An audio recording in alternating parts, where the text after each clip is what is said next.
This is a chapter from REMORANDOM Everything Interesting Volume 2 by REMO Giuffré. It's called Barber Pole.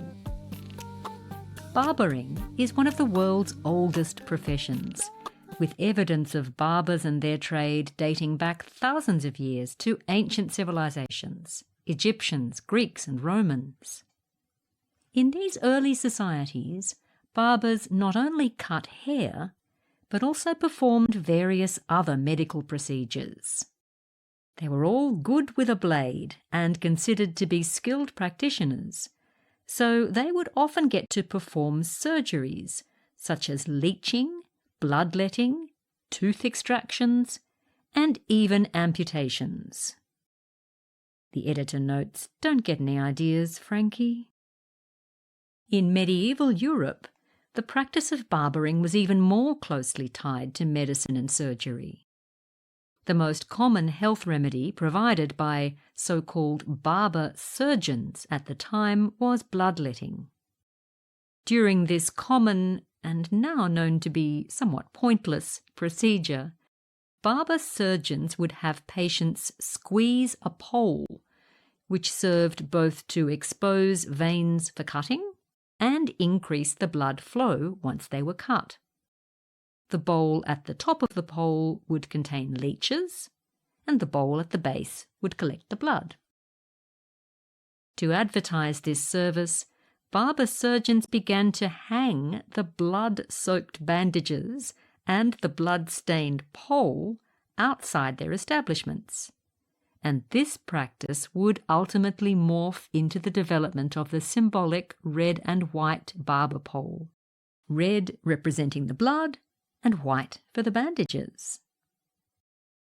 In 1540, barbers, who had organised themselves as the Worshipful Company of Barbers, with a nice coat of arms it has to be said, joined together with the Fellowship of Surgeons to form what would be called the Company of Barbers and Surgeons. The Company of Barbers and Surgeons decided to give each trade a distinct pole with which to advertise their services. Barbers would henceforth be represented by a white pole with blue stripes. Surgeons would be marked by a white pole with red stripes. This setup lasted until 1745, when the surgeons broke away from the barbers to form the Royal College of Surgeons and abandoned the pole identification system altogether.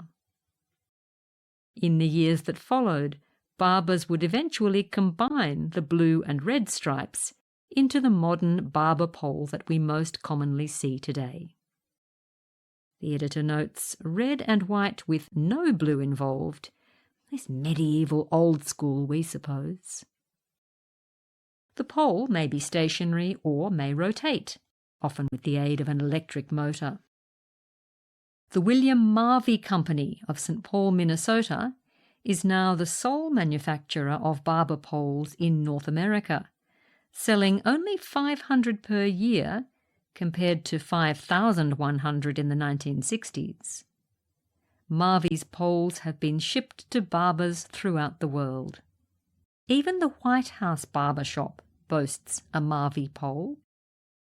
The rust-proof version developed by the founder in 1950, which Marvey called 6 ways better, is made of stainless steel, aluminium and glass. Finally, and in case you were wondering, the world's tallest barber pole is 22 metres, that's 72 feet high, and sits in what looks like a car park in Forest Grove, Oregon. This chapter features in REMORANDOM Everything Interesting Volume 2 by REMO Giuffré. This series of books is available at remorandom.com.